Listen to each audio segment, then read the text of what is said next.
Hello everyone. सबसे पहले मैं आपको बता दूं कि आपकी टेंटेटिव लिस्ट आ गई है। ये टेंटेटिव लिस्ट है, ठीक है। ये फाइनल लिस्ट नहीं है, तो प्लीज़ आप लोग परेशान मत हो, ये आप घबराइए मत।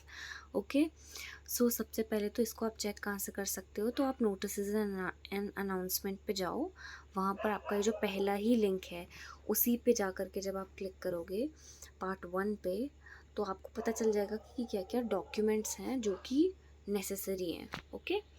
सबसे पहले आप यहाँ पे देख सकते हो कि उनने क्या बताया हुआ है कि उन्होंने पहले तो ये पूरी डिटेल दी हुई है कि ठीक है आपको कि ईसीसी जो सर्टिफिकेट है विद द सपोर्टिंग डॉक्यूमेंट्स लगाने पड़ेंगे अगर किसी भी बच्चे को यूजी प्रोग्राम में एकेडमिक सेशन 2023 और 24 में एडमिशन चाहिए। ठीक है।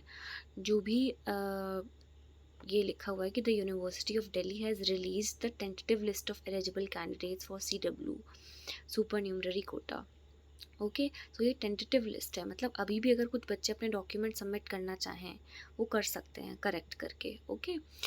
all the CW candidates who want admissions to various undergraduate programs for the academic session 2023-24 are requested to check their eligibility and priority as stated in the attached list। तो list हम आपको आगे दिखाएंगे। बाकी आप यहाँ ध्यान से देख लो कि जो प्रायोरिटी 1 के बच्चे हैं उन्हें क्या क्या डॉक्यूमेंट्स अपने सबमिट करने हैं। प्रायोरिटी 1 वाले बच्चों को ECC सर्टिफिकेट तो हर एक बच्चे को लगाना है। ओके, ये चीज़ आप दिमाग में रखिए। अब सपोर्टिंग डॉक्यूमेंट्स क्या क्या होंगे, साथ में क्या क्या लगाना है। तो अगर कोई बच्चा प्रायोरिटी 1 का है तो उसे ये 3 सर्टिफिकेट्स या 3 ये भी जो भी रिकॉर्ड्स उनने बोला है वो उसको लगाना पड़ेगा। ये जो रिकॉर्ड 1, 2 और 3 है, ये जो कुछ भी है ये उनको लगाना पड़ेगा। अब देखिए, मैं भी कोई एक बहुत बड़ा स्कॉलर नहीं हूँ, मुझे नहीं पता कि ये डॉक्यूमेंट्स क्या हैं। The best person who can tell you about this is your own father, क्योंकि वो आर्मी, एयरफोर्स, नेवी इन सब से रिटायर्ड हैं। उन्हें बहुत अच्छे से पता है कि ये डॉक्यूमेंट्स कौन से हैं। मेरे को भी नहीं पता था कि क्या होता है, वो एक बुक मांगी थी उनने, बट मेरे फादर को पता था। तो please go and talk to him, उन्हें बोलिए रिकॉल करें या अपने कोई सीनियर ऑफिसर से बात करें, वो उन्हें बताएगा। ओके। जैसे कि जो प्रायोरिटी 6 के बच्चे हैं, मैं उनकी हेल्प कर सकती हूँ थोड़ी। पहले आप इसका स्क्रीनशॉट ले लो। अगर आप प्रायोरिटी 2 से हो तो आपके सपोर्टिंग डॉक्यूमेंट्स ये चार होंगे। ECC सर्टिफिकेट तो आपको लगाना ही है, उसके साथ में आपको ये प्लस इतने डॉक्यूमेंट्स लगाने हैं। ओके। अगर आप ये नहीं दोगे तो आपका CW कोटा एप्लीकेबल नहीं होगा। ठीक है। उसके बाद में आपका ये आ जाते हैं 2 प्रायोरिटी के बच्चे। यहाँ पर मैं आपको दिखाना चाहूँगी, अगर कोई प्रायोरिटी 6 का बच्चा है, इन अ सेंस कि अगर किसी के फादर एक्स सर्विसमैन है, तो उसको ये थर्ड पॉइंट ध्यान से देखो आप।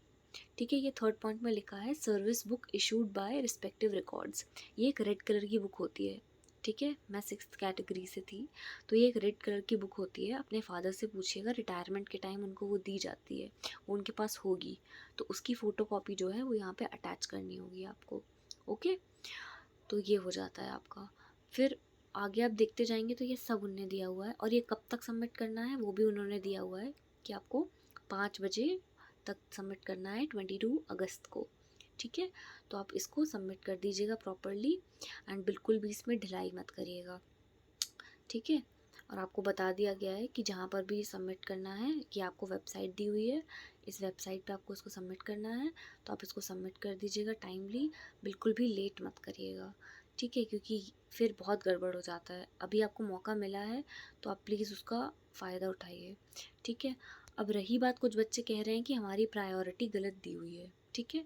तो आप लोगों को अगर लग रहा है कि आपकी प्रायोरिटी गलत दी हुई है, तो बहुत ही सिंपल सी चीज़ है, आप अपने डॉक्यूमेंट्स को या ECC सर्टिफिकेट को वापस से अपलोड कर दो। ठीक है।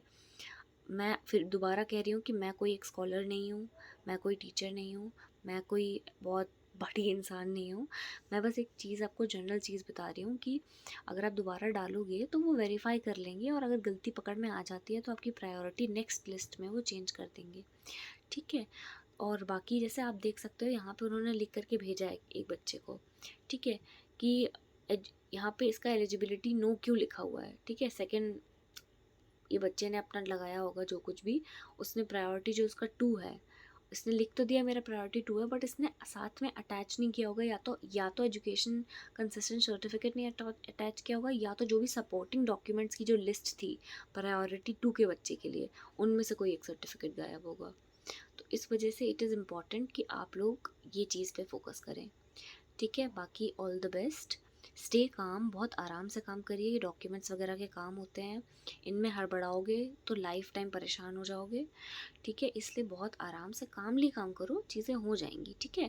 अपने फादर से, पेरेंट्स से, और पेरेंट्स को कहो कि अपने सीनियर्स से इस टॉपिक पे जा कर के बात करें, ठीक है। कि अगर आपको कोई डॉक्यूमेंट नहीं समझ आ रहा है तो आप जाइए सीनियर्स से बात करिए, किसी ना किसी को पता होगा, अपने फादर को बोलिए, ठीक है।